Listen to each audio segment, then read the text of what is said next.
નમસ્કાર મિત્રો, સ્વાગત છે તમારું આપણી યુટ્યુબ ચેનલમાં। આજે આપણે વાત કરવાના છીએ એલપીજી ગેસ પર મળતી સબસિડી વિશે।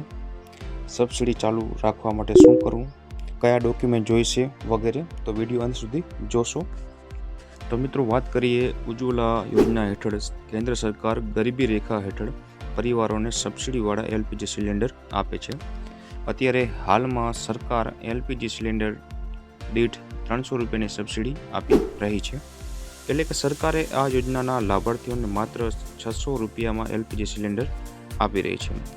જો તમે આ યોજનાના લાભાર્થી છો અને તમે એ જાણતા નથી કે સબસિડીની રકમ તમારા ખાતામાં જમા થઈ રહી છે કે નહીં, તો તમે આ રીતે તમે તપાસ કરી શકો છો। જેના માટે અગાઉ પણ આપણે એક વિડીયો બનાવેલ છે।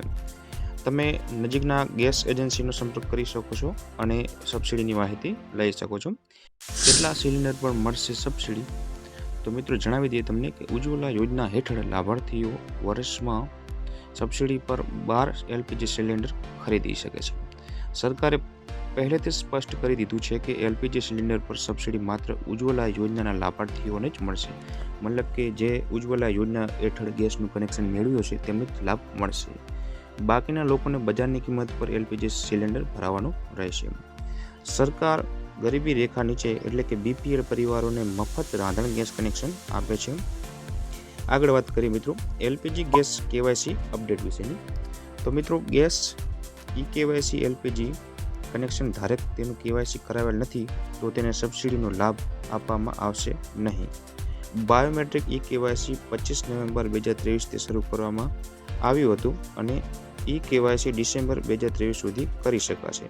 સમય બગાડ્યા વગર એલપીજી ગેસ કેવાયસી પૂર્ણ કરો જેથી કરીને તમને સબસિડીનો લાભ મળી શકે। અહીં જણાવેલ ડોક્યુમેન્ટ તમારી પાસે નથી તો તમારું કેવાયસી થતું નથી, તો એના પહેલાં ડોક્યુમેન્ટ ઉપલબ્ધ તમે રાખી લો।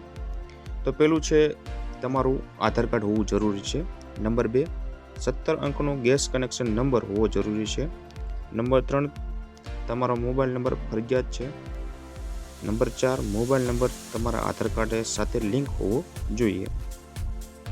ત્યારબાદ તમારી પાસે આ ત્રણમાંથી એક પણ દસ્તાવેજ નથી તો તમારું કેવાયસી શક્ય નથી। તો મિત્રો વિડીયો ગમ્યો હોય તો વિડીયોને લાઈક કરી દેજો, ચેનલને સબસ્ક્રાઈબ કરી દેજો। ધન્યવાદ।